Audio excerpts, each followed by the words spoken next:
حضرت صلی اللہ علیہ وآلہ وسلم پر وحی کا ابتدائی دور اچھے سچے پاکیزہ خوابوں سے شروع ہوا۔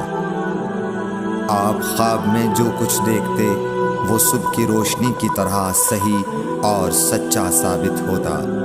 پھر من جانب قدرت آپ تنہائی پسند ہو گئے اور آپ نے غار حرا میں خلوت نشینی اختیار فرمائی اور کئی دن اور رات وہاں مسلسل عبادت اور یاد الہی و ذکر میں مشغول رہنے لگے۔ جب تک گھر آنے کو دل نہ چاہتا توشہ ہمراہ لیے ہوئے وہاں رہتے۔ توشہ ختم ہونے پر ہی اہلیہ محترمہ حضرت خدیجہ رضی اللہ تعالی عنہا کے پاس تشریف لاتے اور کچھ توشہ ہمراہ لے کر پھر وہاں جا کر خلوت گزین ہو جاتے۔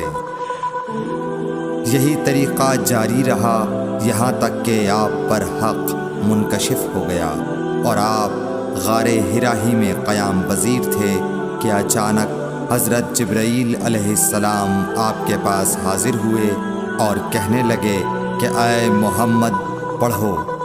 آپ فرماتے ہیں کہ میں نے کہا کہ میں پڑھنا نہیں جانتا۔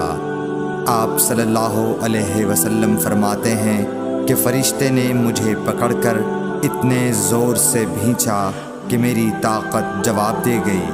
پھر مجھے چھوڑ کر کہا پڑھو۔ میں نے پھر وہی جواب دیا کہ میں پڑھا ہوا نہیں ہوں۔ اس فرشتے نے مجھ کو نہایت ہی زور سے بھینچا کہ مجھ کو سخت تکلیف محسوس ہوئی۔ پھر اس نے کہا کہ پڑھ۔ میں نے کہا میں پڑھا ہوا نہیں ہوں۔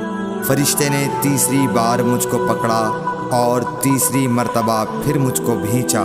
پھر مجھے چھوڑ دیا اور کہنے لگا کہ پڑھو اپنے رب کے نام کی مدد سے جس نے پیدا کیا اور انسان کو خون کی پھٹکی سے بنایا۔ پڑھو اور آپ کا رب بہت ہی مہربانیاں کرنے والا ہے۔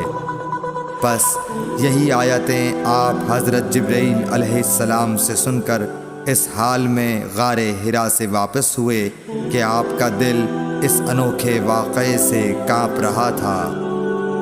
آپ حضرت خدیجہ کے ہاں تشریف لائے اور فرمایا کہ مجھے کمبل اوڑھا دو، مجھے کمبل اوڑھا دو۔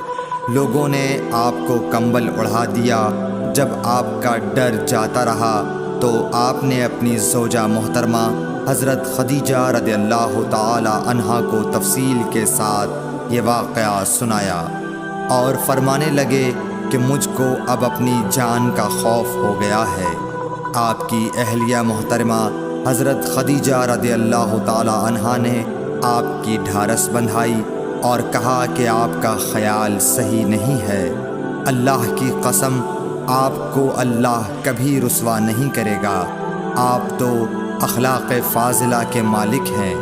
آپ تو کنبہ پرور ہیں، بے کسوں کا بوجھ اپنے سر پر رکھتے ہیں، مفلسوں کے لیے آپ کماتے ہیں، مہمان نوازی میں آپ بے مثال ہیں اور مشکل وقت میں آپ امر حق کا ساتھ دیتے ہیں۔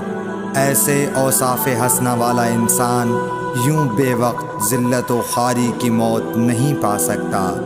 پھر مزید تسلی کے لیے حضرت خدیجہ رضی اللہ تعالی عنہا آپ کو ورقہ بن نوفل کے پاس لے گئیں جو ان کے چچا زاد بھائی تھے اور زمانہ جاہلیت میں نصرانی مذہب اختیار کر چکے تھے اور عبرانی زبان کے کاتب تھے۔ چنانچہ انجیل کو بھی حسب منشائے خداوندی عبرانی زبان میں لکھا کرتے تھے۔ انجیل سریانی زبان میں نازل ہوئی تھی، پھر اس کا ترجمہ عبرانی زبان میں ہوا۔ ورقہ اسی کو لکھتے تھے۔ وہ بہت بوڑھے ہو گئے تھے، یہاں تک کہ ان کی بینائی بھی رخصت ہو چکی تھی۔ حضرت خدیجہ رضی اللہ تعالی عنہا نے ان کے سامنے آپ کے حالات بیان کیے اور کہا کہ اے چچا زاد بھائی، اپنے بھتیجے محمد صلی اللہ علیہ وسلم کی زبانی ذرا ان کی کیفیت سن لیجئے۔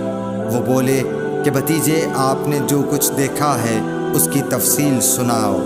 چنانچہ آپ صلی اللہ علیہ وآلہ وسلم نے از اول تا آخر پورا واقعہ سنایا، جسے سن کر ورقہ بے اختیار ہو کر بول اٹھے کہ یہ تو وہی ناموس معزز رازدان فرشتہ ہے جسے اللہ نے حضرت موسیٰ علیہ السلام پر وحی دے کر بھیجا تھا۔